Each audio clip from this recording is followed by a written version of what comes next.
J'espère que vous allez bien et que vous avez passé un très bon week-end. Pour ma part, nous venons de rentrer de Vichy. C'est probablement d'ailleurs le dernier week-end que nous allons passer en dehors de Lyon avant l'accouchement, donc qui sera en janvier, parce qu'on n'a pas d'autres voyages de prévus pour l'instant. Ça nous a fait extrêmement de bien en fait, aussi bien pour notre corps que pour notre morale de bouger un petit peu de la ville de Lyon et de découvrir cette magnifique ville qu'est Vichy. D'ailleurs, je vous conseille, si vous avez l'occasion de passer, d'aller voir parce que c'est splendide. Je reviens aujourd'hui pour une toute nouvelle vidéo et cette fois-ci on va changer un petit peu. J'avais pour habitude de vous écrire tous les mois en fait un petit débrief de ma grossesse.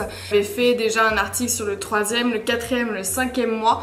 Aujourd'hui, je suis en train de terminer mon 6e mois de grossesse et donc je voudrais discuter un petit peu avec vous de mes impressions sur ce mois. Je vous mettrai de toute façon quand même un tout petit article sur les infos pratiques comme je faisais d'habitude parce que ça vous sert beaucoup sur ce 6e mois de grossesse. Et puis sinon tout le reste sera donc dans cette vidéo. Pour commencer, on va parler du corps et de comment j'ai vécu ce 6e mois de grossesse. Je pense que ça a été le mois le plus agréable de ma grossesse, tout simplement parce que c'est le mois où je me suis sentie le plus épanouie dans mon corps. J'ai enfin mon ventre qui commence à se voir. Je sens notre fille de plus en plus, elle bouge, elle donne vraiment des coups. Maintenant j'arrive même en fait à comprendre et à savoir comment elle est posée. Je peux sentir son épaule, j'arrive même à sentir ses pieds. Donc c'est assez rigolo. Avant je la sentais uniquement lorsque j'étais sur une position assise ou couchée, parce que c'est vrai que votre bébé va bouger plus lorsque vous serez détendu, donc ça veut dire voilà, en position assise, détendue, couchée à la maison, sur votre canapé ou sur votre lit.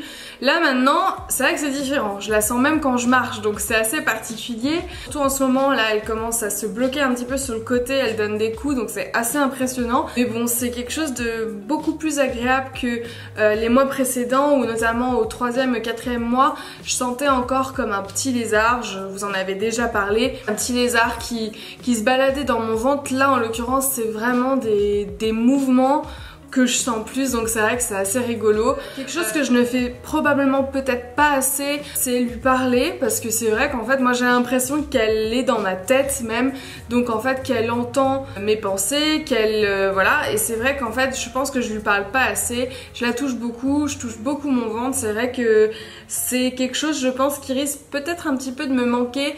C'est vraiment voilà, de la savoir dans mon ventre, elle donne des coups. Mais sinon voilà, c'est vrai que je lui parle pas énormément et c'est quelque chose que je vais essayer vraiment de faire maintenant. C'est quelque chose qu'il faudra qu'on travaille sûrement avec François. Par contre lui il le fait, donc c'est assez rigolo, il le fait le soir. Mais bon, pour moi en fait, vu que je l'ai en moi, j'ai vraiment l'impression qu'on est déjà connecté. Au niveau du corps, comme je vous disais, pas trop de changements. C'est vrai que j'ai juste le ventre évidemment qui grossit de plus en plus, ça c'est clair, on voit vraiment maintenant que je suis enceinte.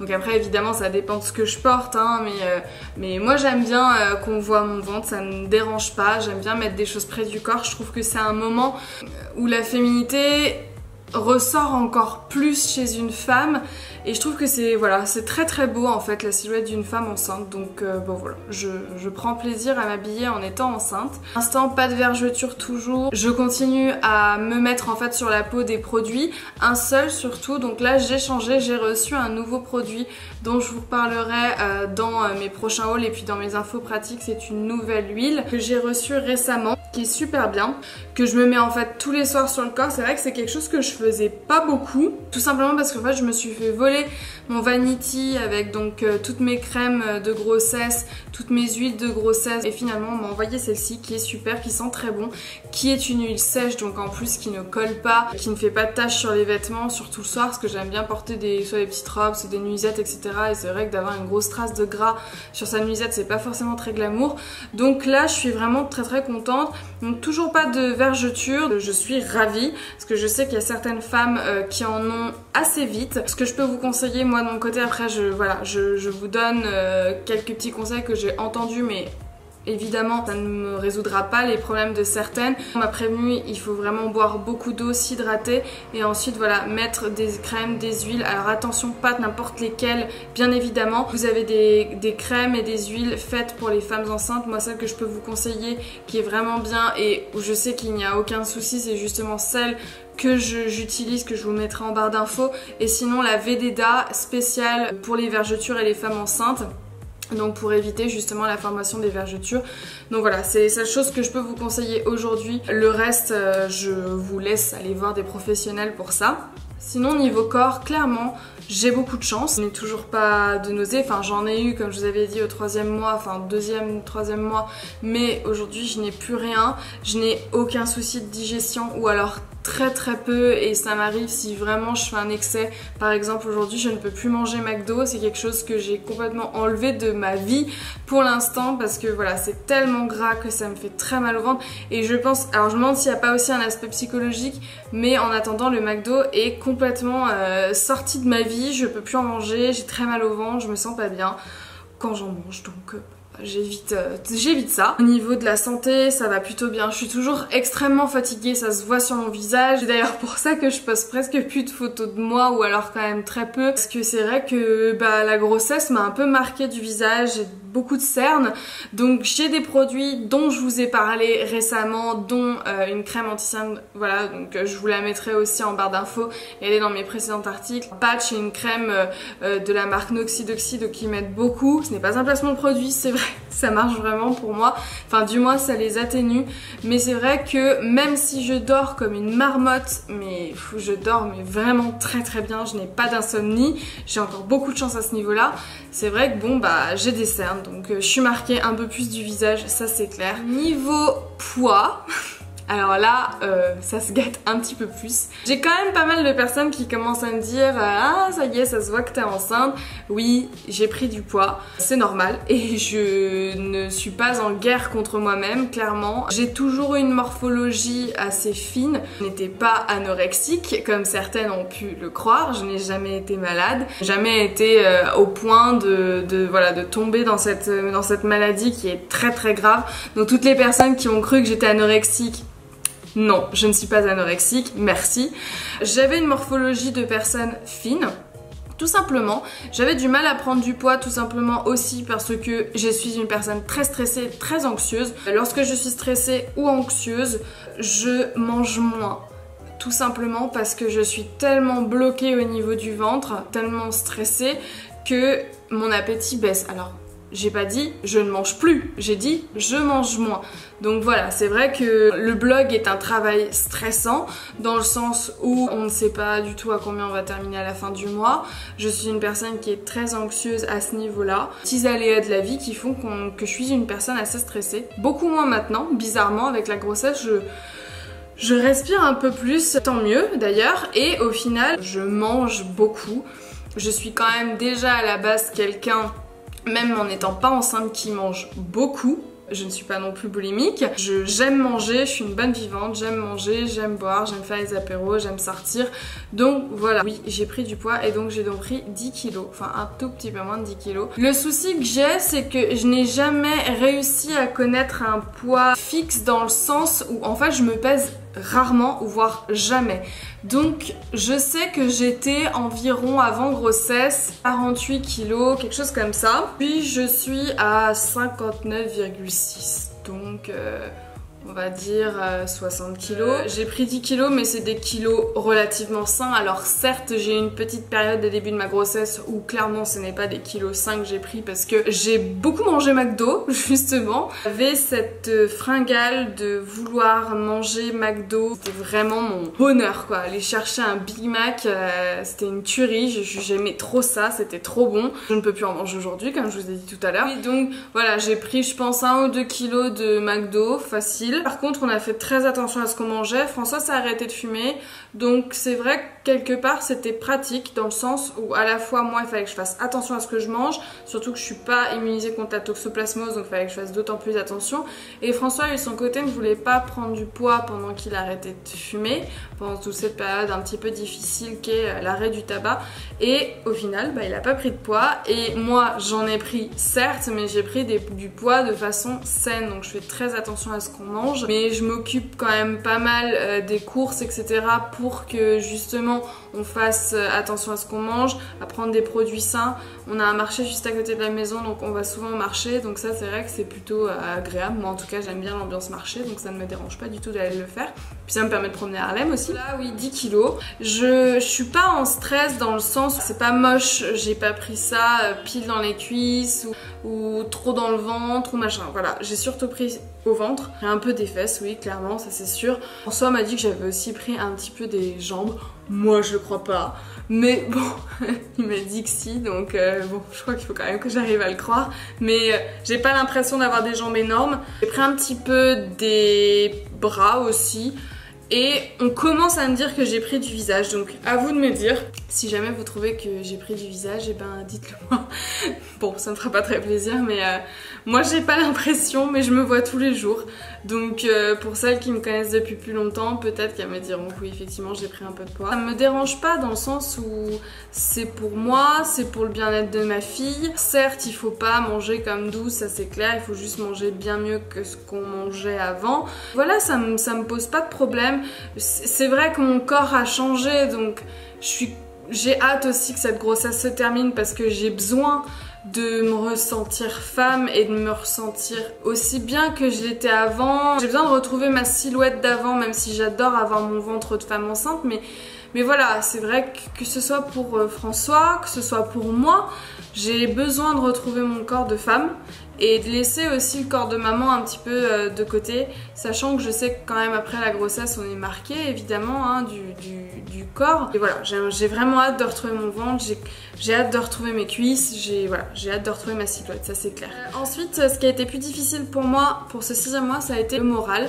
Ça a été très difficile. J'ai beaucoup pleuré, d'ailleurs je pense que je pleure tous les jours. Je me suis sentie pour ce mois-ci très seule. Je n'étais pas seule hein, physiquement, François il est là tous les jours avec moi. J'ai ma famille, mes amis qui sont là, donc je suis très entourée. Mais j'ai l'impression qu'on ne m'aide pas, alors qu'on m'aide hein, évidemment, on m'a aidé pour plein de choses. J'ai l'impression qu'on ne peut pas m'aider comme j'aimerais qu'on puisse m'aider. Alors qu'on puisse m'aider, je ne sais même pas comment, hein, clairement c'est très bizarre hein, ce que je suis en train de dire. Je me sens très seule. Bizarrement, j'ai plus peur de l'accouchement, ou alors si, évidemment, j'ai un petit peu peur, mais beaucoup moins que les autres mois. Je suis beaucoup plus sereine à ce niveau-là. Ça, je suis très contente. Alors, j'en ai même pas discuté spécialement avec des personnes, ni avec mes gynécos, etc. Pas du tout. C'est juste qu'en fait, je sais que de toute façon, cet enfant va naître. Je sais qu'il y a que 2 solutions pour qu'il naisse. C'est soit la césarienne, soit par voie basse, que de toute façon, je vais avoir mal. Je dis pas que je vais souffrir de martyr et que je voudrais crever, mais je pense que je vais avoir dans tous les cas mal à un moment donné. C'est une journée, en espérant que ça dure qu'une journée quand même. C'est une journée qui va être un peu difficile, mais finalement qui va nous apporter énormément de bonheur. C'est une étape de la vie. J'espère juste que ça ne se passera pas mal, que je serai pas traumatisée, parce que je sais qu'il y a des accouchements qui sont plus douloureux et plus difficiles. Je serai accompagnée, François sera avec moi, mes gynécologues, la sage-femme, bref, j'aurai tout ce monde qui sera là. Je sais que voilà, en général ça se passe bien, enfin pour la plupart du temps ça se passe bien, donc là ça devrait aller. J'ai douté de beaucoup de choses. Alors c'est bizarre parce qu'en plus c'est des peurs qui dans la vie de tous les jours on n'y penserait même pas. J'ai très peur de l'après, très peur de finir seule. C'est quelque chose qui me fait très peur aujourd'hui parce que je pense que je prends vraiment conscience du rôle de maman, du rôle de femme auprès de François. Et c'est vrai que ouais, j'ai très peur de finir toute seule. J'ai peur de l'échec d'un couple aussi, effectivement, qui me hante beaucoup. Alors que ça me faisait pas peur avant et c'est vrai qu'aujourd'hui ça m'angoisse. Je suis une enfant de parents séparés, divorcés. Et c'est vrai que c'est quelque chose qui m'angoisse. J'ai pas envie de reproduire dans ma vie. J'ai envie que mon enfant naisse et vive avec des parents ensemble. Alors il n'y a pas de souci, hein, tout se passe très bien avec François. Justement, c'est ça qui est très bizarre. J'ai cette peur de l'échec dans le futur. Et j'ai peur d'exposer mon enfant à cet échec, à la tristesse d'une séparation, et c'est quelque chose que j'appréhende beaucoup. J'appréhende aussi la sécurité, parce que c'est vrai que les temps sont très difficiles en ce moment, et je trouve en France et dans le monde entier, avec tout ce qui se passe comme on a pu le voir récemment dans les événements qui se sont passés à Marseille. Et c'est vrai que c'est quelque chose qui m'atteint beaucoup, qui me fait très peur, dans le sens où je me dis voilà, ma fille va naître dans ce monde-là, donc c'est une belle vie, on a une très belle vie générale, hein, ça c'est sûr, mais il y a beaucoup de choses qui se passent, des accidents, des attentats, des choses qui nous atteignent, voilà, et moi, que mon enfant naisse dans ce monde-là, ça m'embête un petit peu. Donc je vais pas faire mon égoïste à dire non mais je fais pas d'enfant parce que justement ça craint trop, etc. Non, il faut qu'on crée de la vie, il faut qu'on fasse des enfants, justement, c'est le but de la vie. Mais c'est vrai que j'appréhende beaucoup que ma fille naisse dans ce monde-là, ça c'est clair et net. En fait, ce qui est très difficile, c'est que le moral, c'est quelque chose qui fait qu'on va bien, qui fait qu'on a faim, qui fait que la santé ça va aussi. Et c'est vrai que là, c'est un peu compliqué. Je pense que c'est aussi pour ça que je suis très fatiguée. Mon cerveau cogite beaucoup. Dixième mois, voilà, ça a été une période moralement qui a été très difficile. J'en parle tous les jours, j'en parle beaucoup avec ma mère, et je lui demande évidemment si elle aussi elle a vécu ce genre de choses, et je pense que toutes les femmes enceintes ont justement ces petits moments de doute, soit sur leur vie, que ce soit sur plein de choses. Et donc voilà, ça veut pas dire qu'on sera une mauvaise maman, absolument pas, et je pense que c'est bien justement d'en parler, parce que moi si j'en parlais pas, je pense qu'aujourd'hui je serais sous Xanax, même si ça doit les saouler que je leur en parle. J'ai besoin d'évacuer mon truc, de me sentir moins seule. Les mamans qui sont enceintes et qui traversent cette période-là, vous n'êtes pas seule du tout. C'est normal. Et si vous éprouvez le besoin d'en parler à une amie, d'en parler à un gynécologue, à un médecin, n'hésitez pas, parce que il vaut mieux en parler tout de suite et crever l'abcès, quitte même à en parler fréquemment, quoi, tous les jours si besoin en est, enfin voilà, trouver son moment pour discuter de ses peurs, etc. Alors après, c'est vrai que c'est un petit peu compliqué d'en parler à quelqu'un qui n'a jamais été enceinte, parce que elle peut pas comprendre. Et c'est vrai que moi j'en ai parlé à des personnes qui sont pas enceintes, qui m'ont dit oh ça va Capucine, t'es enceinte, c'est super, c'est le meilleur moment d'une vie, profite. Bah ouais, profite, mais attends, tu sais pas ce que c'est toi, enfin tu sais pas ce que c'est que cette dose d'hormones énorme que tu reçois tous les jours et qui finalement te bouleverse entièrement. Et c'est ce que je dis, la grossesse c'est un véritable bouleversement dans ta vie, que ce soit en général mais aussi dans ton corps, physiquement, moralement, c'est un bouleversement immense. Et je pense que les gens ne se rendent pas compte, les hommes se rendent encore moins compte. Je sais que François, il doit pas piger, hein. Enfin, d'ailleurs il ne pige pas. Pourquoi est-ce que d'un coup, s'il me dit j'aime moins cette robe, je vais le prendre personnellement pour moi. C'est-à-dire qu'en fait c'est pas la robe qu'il aime pas, c'est moi dans cette robe, parce que je suis énorme, parce que machin, parce que truc. Donc après alors là, on en a pour 2 heures. C'est vrai que je pense que pour lui c'est pas facile, et je sais qu'il est très patient avec moi, et je pense pas que je sois la plus dure des femmes dans sa grossesse, clairement. Je vais pas me jeter des fleurs, mais je pense que je suis quelqu'un de très cool. Il s'en rend compte, mais il a une patience, le pauvre. Il a vraiment une patience incroyable. Et pour ça, je lui suis redevable à 10 000%, parce que c'est vrai que je pense que pour un homme, de voir sa femme qui change du tout au tout, hein, c'est un caractère, je pense que ton caractère change vraiment. Ta façon d'être, ta façon de répondre, ta façon de parler, tes expressions, tout. Je pense que tout change vraiment. Moi je sais qu'il y a des trucs, des façons de lui répondre, jamais j'aurais fait ça avant. J'aurais pas envoyé bouler comme des fois je peux le faire. Alors, je le fais pas souvent, hein, je vous rassure, vraiment.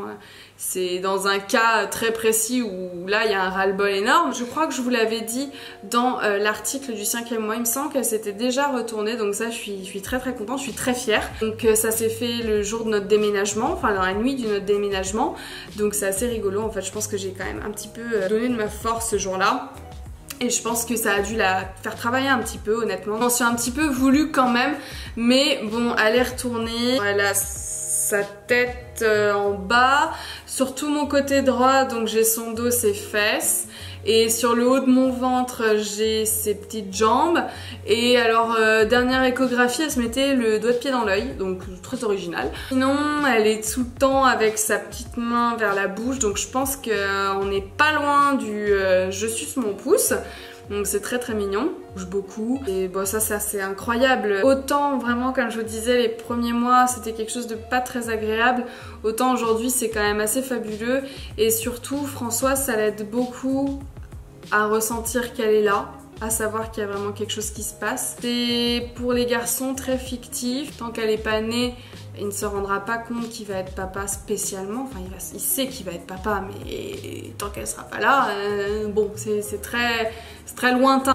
Et c'est vrai que là de la sentir bouger, notamment hier soir, donc pour notre dernière nuit à Vichy, il a vraiment senti bouger quoi, c'est incroyable. C'est ton enfant qui est dans ton ventre, qui est en train de grandir et qui va sortir un jour, que tu vas l'avoir avec toi. Donc ça c'est vraiment très très fou. Sinon en dernière petite chose dont je ne vous ai pas encore parlé, c'est que ça y est, j'ai fini mes rendez-vous. Alors pour ma part avec ma gynécologue, je suis dans une maternité à Lyon qui prend le relais à partir du 7e mois. Donc j'arrive à mon 7e mois, j'ai rendez-vous de la semaine prochaine avec ma gynécologue obstétricienne, donc qui va s'occuper de moi jusqu'à l'accouchement. C'est eux qui nous font nos premières échographies, c'est avec eux qu'on partage ces moments assez forts. Donc c'est vrai que ça fait un peu bizarre de quitter sa gynécologue habituelle pour aller voir les autres qui vont nous suivre donc à la maternité, mais je suis très très impatiente parce qu'en fait je ne connais pas ma maternité, je suis pas encore allée la visiter, je ne connais pas encore les salles. La semaine prochaine ce sera vraiment un rendez-vous intéressant où on va y aller en couple, tous les deux avec François, tout simplement parce que il faut que lui aussi il sache comment ça va se passer, on va tout nous expliquer, on va nous montrer donc les salles d'accouchement, tout ce qu'il y a d'important à savoir pour le jour J. Au 7e mois, j'aurai aussi mes premiers cours de préparation à l'accouchement, donc ça va commencer à ce moment-là, donc j'ai vraiment hâte aussi de vous en parler parce que c'est quelque chose que j'ai hâte de faire. Donc François les fera pas tous avec moi tout simplement parce que je ne pense pas que ce soit très intéressant qu'ils viennent à chaque cours pour me voir souffler. Par contre je pense qu'on en fera un ou deux ensemble parce que c'est quand même important qu'ils sachent un petit peu quoi faire pour m'aider parce que c'est vrai que l'accouchement c'est pas un travail tout seul, c'est un travail aussi à deux. Le papa il doit être là pour sa femme, c'est important qu'il soit là s'il peut être là évidemment et qu'il puisse m'aider dans certains cas, être présent moralement, mentalement. C'est important qu'il soit là et puis même qu'il sache comment se passe un accouchement parce que je pense qu'il appréhende beaucoup ce moment. Finalement j'angoisse presque plus pour lui que pour moi, vraiment parce qu'on sait pas, je sais pas comment il va réagir, est-ce qu'il va avoir un coup de stress tellement qu'il va tomber dans les pommes, est-ce que je vais devoir gérer à la fois mon accouchement puis celui derrière qui est en train de mourir. J'ai besoin qu'il soit rassuré pour moi être rassurée à ce niveau-là. Je vous raconterai tout, aussi prendre c'est même pas des cours en fait, je crois que c'est des discussions qu'on peut faire avec certaines personnes, en fait c'est des réunions de femmes qui se rencontrent pour parler de l'allaitement. Parce que c'est vrai que c'est une question que je me pose, est-ce que je vais allaiter ma fille ou pas? Honnêtement je ne sais pas pour l'instant. C'est vrai que là c'est en train de plus pencher sur le oui, ce qui est assez étonnant parce qu'au début, si vous avez lu mes articles, vous avez pu voir que c'était pas du tout pour l'allaitement. Alors ce n'est pas du tout quelque chose d'égoïste, c'est juste qu'en fait je n'ai pas été allaitée par ma maman, je n'arrivais pas à le faire. Déjà 9 mois où j'ai mon enfant en moi, où je garde mon enfant en moi, si en plus je l'allaite, que je l'ai toujours contre moi, bah c'est vrai que François j'ai peur qu'il soit vraiment mis à l'écart, qu'il puisse pas voilà, avoir son rôle de père. Alors évidemment il y a d'autres moments, hein, il y a la couche, mais enfin bon, changer la couche pour un papa c'est quand même pas le pied. Il y a le bain effectivement, mais un papa je pense qu'au début il a un peu peur de donner son bain à son enfant. Donc c'est vrai que j'essaie de voir, de me renseigner un petit peu, que voilà, le biberon c'est un moment qui est hyper agréable, autant pour la maman que pour le papa, et je trouve que c'est dommage d'en priver le papa, parce que voilà, je ne veux pas faire, parce qu'on ne l'a pas fait avec moi, et que voilà, j'ai très bien vécu ma vie, je n'ai pas eu de problème, je n'ai pas eu de carence, je me suis pas sentie abandonnée par ma mère, justement j'ai une relation hyper fusionnelle avec ma mère, et je pense que c'est parce que je n'ai pas été non plus extrêmement couvée. Et c'est quelque chose que, voilà, que je ne veux pas spécialement faire avec ma fille. J'ai besoin de voir que François est proche de sa fille. Alors c'est pas du tout pour le forcer, mais c'est juste que je trouve ça trop beau quoi. J'ai vraiment hâte de voir François avec notre fille. Quelque chose que j'ai hâte de voir, les deux amours de ma vie ensemble réunis. Il y a aussi Harlem, hein, mais elle sera pas là. J'ai vraiment envie de les voir tous les deux. Enfin pour moi voilà, quand je verrai ma fille avec son papa, je crois que ce sera la plus belle image que je puisse avoir dans ma tête et dans ma vie. Pour ça j'ai pas envie de lui piquer son rôle et j'ai besoin qu'on ait chacun notre rôle avec notre fille. Donc que ce soit allaitement, pas allaitement, biberon, pas biberon, enfin on verra. Donc voilà pour ce 6e mois de grossesse, je pense que je vous ai tout dit. C'était vraiment un mois différent des autres. Ils ont tous été un petit peu différents, clairement, hein, parce que de toute façon physiquement on change, etc. Donc chaque mois est différent. Mais celui-là, vu que le moral on a pris un sacré coup, c'est vrai que ce fut un petit peu plus difficile, mais en même temps tellement beau au niveau de ce qui s'est passé dans mon corps. C'était vraiment un très très beau mois, j'en ai quand même profité, j'étais très épanouie. La grossesse c'est quelque chose de magnifique, d'incroyable. C'est vrai qu'on se fait quand même par contre beaucoup de films ou alors on nous raconte beaucoup de choses qui font qu'on a l'impression que ça va être merveilleux. Mais la grossesse n'est pas quelque chose de merveilleux dans le sens où c'est des moments difficiles, je le redis, c'est un bouleversement physique, moral. Chaque femme a sa façon de réagir. J'apprécie être enceinte, j'apprécie avoir un gros ventre, j'apprécie tout ça, mais de me dire que dans quelques mois maintenant, un petit peu moins de 3 mois, je vais l'avoir, c'est pour moi le plus beau cadeau en fait que je puisse recevoir de la vie. J'ai hâte d'entamer ce 7e mois. C'est vraiment les 3 derniers mois, c'est les mois de préparation plus intensifs. On va apprendre comment gérer justement la phase finale de cette grossesse qui est l'accouchement. On commence à se préparer à fond. Comme je vous l'ai dit tout à l'heure, on est en train de faire l'appart à fond aussi parce qu'il faut que ce soit prêt fin novembre, que tout soit nickel. J'ai vraiment hâte qu'on puisse vous présenter réellement cette nouvelle vie qu'on est en train de créer. Donc voilà, n'hésitez pas à me laisser un petit commentaire sur cette vidéo. Toutes les infos pratiques sur la grossesse parce qu'il y en a beaucoup et que ça sert à rien que je vous en parle en vidéo. Je mettrai tout dans un article 6e mois qui sera quand même sur le blog. Je suis ravie de partager ces moments, ces 9 mois de grossesse. Ça me fait extrêmement plaisir, j'en profite. Effectivement, j'en parle beaucoup, mais parce que c'est les seuls 9 mois où je vais pouvoir en parler, donc j'en profite à fond. C'est un sujet qui est très intéressant car chaque grossesse est très différente. Ça me fait extrêmement plaisir de pouvoir partager ça avec vous. En tout cas, je vous souhaite une très belle journée et je vous embrasse. À très vite.